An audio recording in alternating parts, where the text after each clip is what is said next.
Cha cha cha cha cha cha cha Igbo Kanu. Good morning, good afternoon, good evening, depending on your location or anytime you are meeting this video in any platform.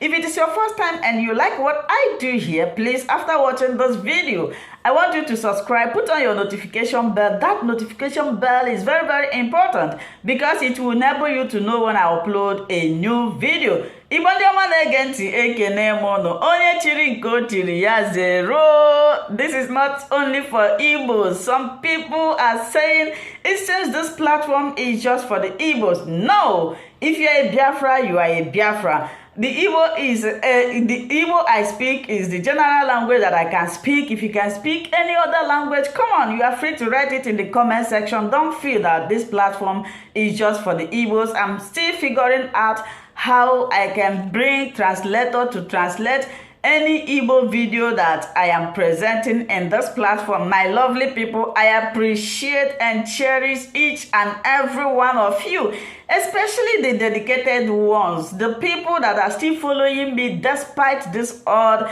in YouTube. I don't know what is going on. Our videos hardly comes to you, but those that stick to me, I appreciate you. May Chukwu Okike Abiama bless and protect each and every one of you. So my dear people, I have come again. Anytime you see me sitting down here, you know that the video I want to post, you know that the video I want to show you is in written form, although I'm going to place another video for you to watch to back it up. So I saw this news yesterday. I was like, whoo, oh say Tiena, it hurt for enemy of Biafra, anybody that is standing on the way of Biafra restoration, anyone that is against the pure truth that our leader Nnamdi Kanu is preaching will hear it hurt, because truth cannot be covered forever. You can try to hide the truth, but you cannot hide the truth forever. Truth is just like pregnancy. When the time comes, it will surface. I don't know why people prefer lying. When you lie once, you will need 100 lies to cover a particular lie. But once you say the truth remains plain, just like Nnamdi Kanu has been preaching. It took me time to be convinced that Nnamdi Kanu is saying the truth. I don't know why it's taking a lot of people time to understand that what Nnamdi Kanu is fighting for is for our own betterment. Is for my own betterment, for your own betterment, including those people that is standing against him. Now, Umahi, you can see whatever you do in this world comes after you, whatever you do in this world come to you, not longer after. You know, before they will say what a man does live after. No, it's now. So I wasn't not 2 months ago, the Umahi was like, even if Biafra come, that Ebonyi State will not be part of Biafra. Okay, when he said it, I laughed because it's a laughable talk. Now, after that, the next thing we heard is that he has been sacked as governor of Ebonyi State. Now he is running now he is running Heritage Kata. There's this adage in Igbo that said that Onwata hapo obarahia.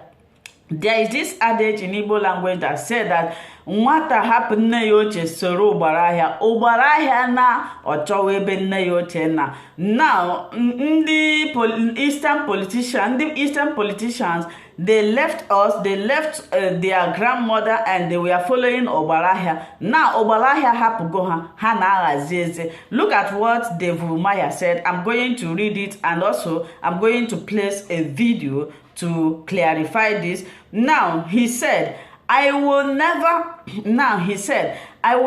forgive Nnamdi Kanu and his group, Dave Umahi declared. The SAG governor, Dave Umahi, has declared war against Nnamdi Kanu and members of IPOB leadership. Dave Umahi's sadness has pushed his Fulani masters into forcing Ebonyi State government house to be locked again, sacked Dave Umahi. Fulani Masters has decided not to listen or have Dave Umahi back to office as governor. Dave Umahi, on the other side, was thinking that Nnamdi Kanu have an hand in what he is facing today. Today, I told you this is a laughable issue.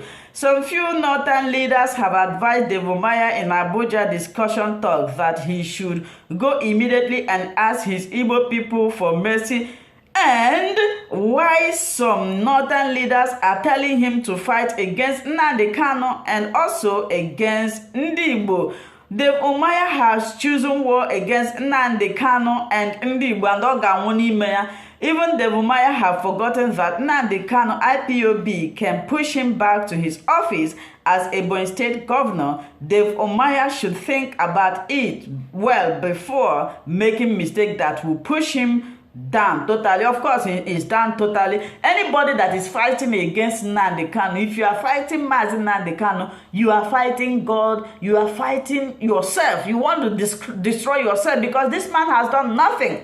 I have not seen what Mazi Nnamdi Kanu have done wrong that deserve all those punishments that he's passing through, only using mic and camera, be speaking the truth, and the entire country is in shambles just because their secret has been opened. Okay, my wonderful people, I'm going to place the video where the Umahi is lamenting, but there is still time for him to make amends. There is still time for, those people, their ego, they are proud, will not allow them to be submissive. But now, this is the time of being submissive, tracing your origin, tracing where you belong to, and do the rightful thing. Like I said before, I appreciate you all.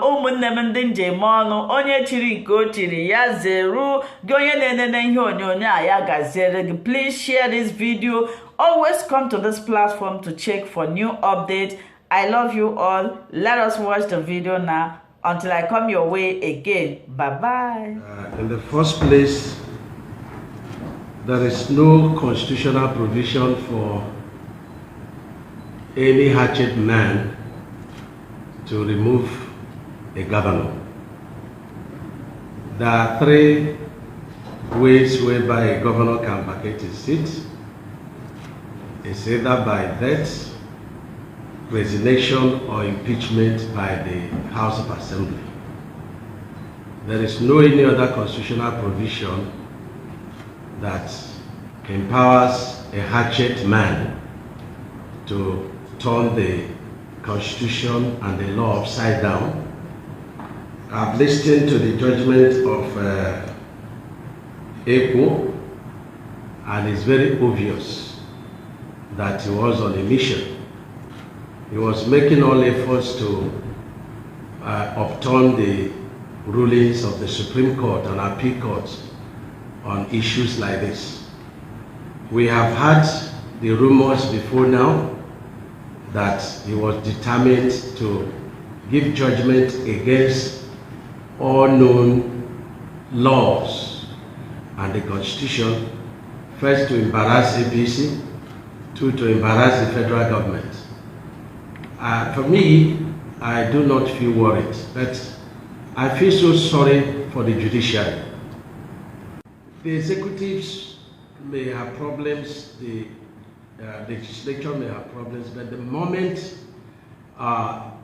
justice could be purchased, then we are in trouble in this country. And the ruling this afternoon is a clear evidence that this country is in trouble. And let me tell you that this same judge has over 10 cases against Ebonyi State government with him. And you can imagine what is going to rule. We have petitioned him to NJC, and we will follow it up at all costs to ensure that this man is brought to justice. I want you to disregard the judgment. It is null and void. There is a substituting judgment in Zamfara State, and there is also a judgment in Ebonyi State. So we've chosen the one to obey. We will not obey his ruling. We will obey the ruling of a competent court of equal level that says you cannot sue a governor. The sections of the Constitution are very clear. No civil or criminal proceedings could be brought against a sitting governor. This is not a pre-election matter. This is not a tribunal matter. And so he has murdered justice in this country, and he will be remembered and his generation for this jungle justice, which has nothing, no leg to stand. I'm still the governor of Ebonyi State, and he has no powers to remove me. But let me say to the nation that there is a need to look at the integrity of our judiciary, because if the judiciary begins to rule against constitutional matters that are well laid down, then the citizens of this country may decide not to obey such, jungle justice. This is very important. He thought he has embarrassed me, but he has not, because I already have, a judgment in my favor, and he has no powers to remove this me that was brought by the hands of God. So I want you to relax, and I just finished my discussion with Atsu, and my office is still my office. He's wasting his bloody time. And I believe strongly that he was influenced. And we have no confidence in all the cases of Ebonyi State government that is handling. And we are asking the chief judge of the Federal High Court to transfer all the cases unless himself has interest against Ebonyi State government and against the federal government. Otherwise, he should transfer all these cases back to Ebonyi. Let me also tell you that this particular case was instituted by the PDP here in Ebonyi State, in Abuja, and then we applied to the CJ of the Federal High Court, and he graciously transferred the case to Ebonyi State. Without a notification to us or our knowledge, they say that they had withdrawn the case, from Ebonyi. Who transferred the case back to the CJ of the Federal High Court? And why is it that the CJ of the Federal High Court has failed to transfer the case that they referred, back to Ebonyi State? The CJN was notified of substituting judgment in Zamfara and Ebonyi State, and it did nothing. Let me see how NJC is going to handle this, because even when judges gave judgment over matters they didn't have knowledge, they were summoned to Abuja. Let's see how an affidavit was sworn to let this Justice Eko know that there are judgments that are substituted in this matter. He still went ahead and gave judgment. Let's see how this evil is going to stand. So I want all my supporters to laugh over it and know that it is judiciary on trial. Yes, of course, they will file appeal against the useless judgment. I call it useless judgment because even though I'm not a lawyer, let me tell you one section of the ruling of a court of appeal. Court of appeal says that in any matter that is not pertaining to maybe taxes, or VAT and so on and so forth, and that is brought before the Federal High Court, that it must be referred back to the residence of the defendant. And the judge is saying that the residence of the defendant is Abuja liaison office. What a stupid reasoning is that? So, and the Supreme Court in the case of Atiku had ruled that there's no law or constitutional provision that empowers a sitting president or vice president to be removed from office on account of defection. And so, which is the same, the qualification for president is the same qualification for governor. So he has no right. He did not quote any section of the Constitution to empower him. And in any case, he's being careful. He didn't remove the governor. He just said PDP should submit names. And we know very well that if you did not participate as an individual in an election, Supreme Court has ruled that you cannot be declared a winner. So where is he going to manufacture the process whereby PDP should submit names? Or in the alternative, they should do another election? He lacks the powers to make such judgment. So it is just a jungle justice that is purchased. And we know where it is coming from.